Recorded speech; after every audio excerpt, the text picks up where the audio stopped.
তিরমিজি শরীফের একটা হাদিস শোনেন, 2492 নাম্বার হাদিস, 2492 নাম্বার হাদিস তিরমিজি শরীফের। ক্বালা রাসূলুল্লাহ সাল্লাল্লাহু আলাইহি ওয়াসাল্লাম, আল্লাহ নবী বলেন, ইউহশারুল মুতাকাব্বিরুনা ইয়াওমাল কিয়ামাতি আমসাল আয-যুররি ফি সুওয়ারির রিজাল। কিয়ামতের ময়দানে অহংকারীদেরকে পিঁপড়ার মতো মানুষের আকৃতিতে উপস্থিত করা হবে।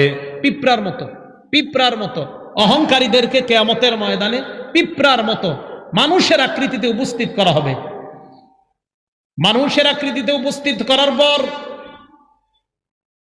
ইউসাকুনা ইলা সিজনিন, ইউসাকুনা ইলা সিজনিন ফি জাহান্নাম, অহংকারীদেরকে টানতে টানতে জাহান্নামের একটা জেলখানার দিকে নেওয়া হবে।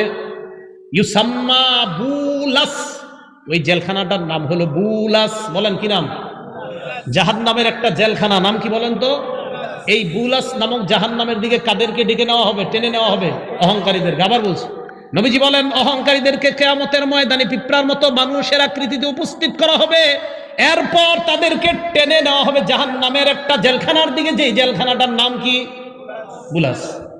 এই বুলাস নামক জাহান্নামে তাদেরকে রাখার পর ইউসকাউনা মিন উসারাতি আহলিন নার তিনাতিল খাবাল, এই অহংকারীদেরকে জাহান্নামীদের রক্ত এবং পুঁজ দেওয়া হবে পান করার জন্য। বলেন নাউজুবিল্লাহ।